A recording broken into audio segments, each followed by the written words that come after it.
Hello అండి అందరికీ. Sweet కార్న్తో గారెలు అయితే చేశానండి. మగ్గ గారెలు చూడండి. ముందుగా స్వీట్ కార్న్ అయితే ఒలిచి పెట్టుకున్నాను. అందులోకి కరివేపాకు, పచ్చిమిరపకాయలు, వెల్లుల్లి రెబ్బలు, కొత్తిమీర అయితే తీసుకున్నాను. ఇప్పుడైతే మనం ముందుగా ఒలిచి పెట్టుకున్న స్వీట్ కార్న్ను ఒక మిక్సీ జార్లో తీసుకోండి. మిక్సీ జార్లో తీసుకున్న తర్వాత ముందుగా కడిగి పెట్టుకున్న పచ్చిమిరపకాయలను ఇలా శుభ్రంగా కడుక్కొని చిన్న ముక్కలుగా వేసుకోండి. అందులోనే ఇప్పుడైతే వెల్లుల్లి రెబ్బలను కూడా అందులో వేసేయండి. వెల్లుల్లి రెబ్బలను కూడా వేసిన తర్వాత కొద్దిగా ఉప్పు అయితే తీసుకోండి. ఉప్పు తీసుకున్న తర్వాత కొంచెం జీలకర్ర కూడా వేసుకోండి.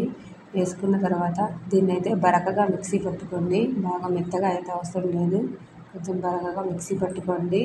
మిక్సీ పట్టుకున్న తర్వాత దీన్ని అయితే ఒక బౌల్లో ట్రాన్స్ఫర్ చేసుకోండి. చేసుకున్న తర్వాత దాంట్లో కొద్దిగా శనగపిండి, కొద్దిగా రైస్లో బియ్యం పిండి అయితే వేసుకోండి.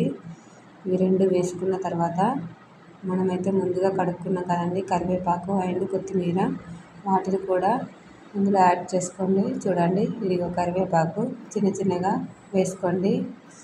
తర్వాత కొత్తిమీర ఇది కూడా వేసుకోండి. వేసుకున్న తర్వాత ఇక వాటర్ అయితే ఏం వేయనవసరం లేదండి. అందులో నుంచే వాటర్ వస్తాయి కదా, వీటితోటే మిక్స్ చేసుకోవచ్చు. దాన్ని అయితే మొత్తం చూడండి ఇలా వీడియోలో చూపిస్తున్న విధంగా అయితే కలుపుకోండి. ఇప్పుడైతే ఇంకా కొంచెం సాల్ట్ యాడ్ చేసుకోండి. కొంచెం తగ్గినట్టు అనిపించిందండి నాకు, అందుకే మళ్ళీ కొంచెం అయితే యాడ్ చేసుకున్నాను.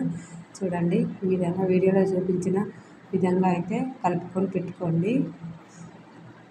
చూడండి, ఇలా బాగా మెత్తగా అయితే చేసుకోవద్దండి, అలా చేస్తే గారె అయితే రాదు.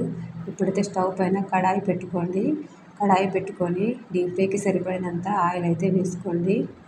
ఆయిల్ వేడిగా అయిన తర్వాత వాటిని అయితే చిన్న చిన్న గారెలు అయితే అందరికీ వేయడం తెలుసు కదండి, అలా మధ్యలో హోల్ పెట్టుకొని ఇలా వేసేయండి. అంతే అండి.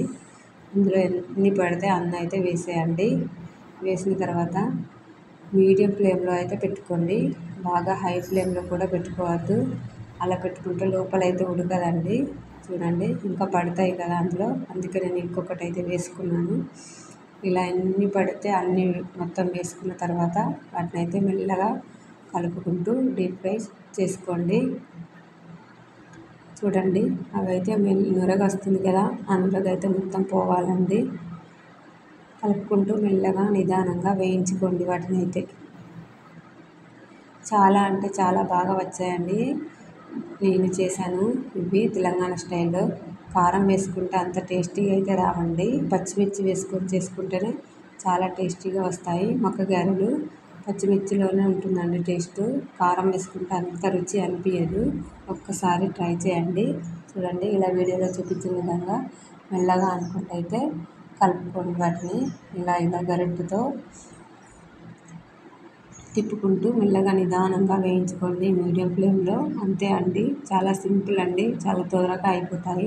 నాకైతే కానీ చాలా టైం పట్టిందండి. మాకైతే ఇద్దరు చిన్నపిల్లలు ఉన్నారండి, అందుకే ఏది చేయనియ్యరు సరిగా. చూడండి, వేగిపోయాయి, రెండు సైడులా వేగిపోయాయండి. ఇప్పుడైతే వీటిని అయితే తీసుకోండి, అందులో గరిటెలో తీసుకోండి. అంతే అండి, చాలా అంటే చాలా సింపుల్ అండి. వర్షం కొడుతుంటే వీటిని అయితే చేసుకున్నామండి మేము. చాలా అంటే చాలా టేస్టీగా వచ్చాయి. వీలైతే తప్పకుండా ట్రై చేయండి. అందరికీ తెలిసిన రెసిపీ అండి ఇదైతే, కానీ నేను ఎలా చేశానో చూపించానండి అంతే. థ్యాంక్ యూ అండి. Thank you for watching. Video నచ్చితే ఒక్క లైక్ చేయండి, షేర్ చేయండి, సబ్స్క్రైబ్ చేయండి నా ఛానల్ను తప్పకుండా. చూడండి, ఇవైతే ఒక గిన్నెలో తీసుకొని చూపిస్తున్నాను మీకు. చూడండి ఎంత బాగా వచ్చాయో, చాలా అంటే చాలా రుచిగా కూడా ఉన్నాయండి. Okay, bye bye.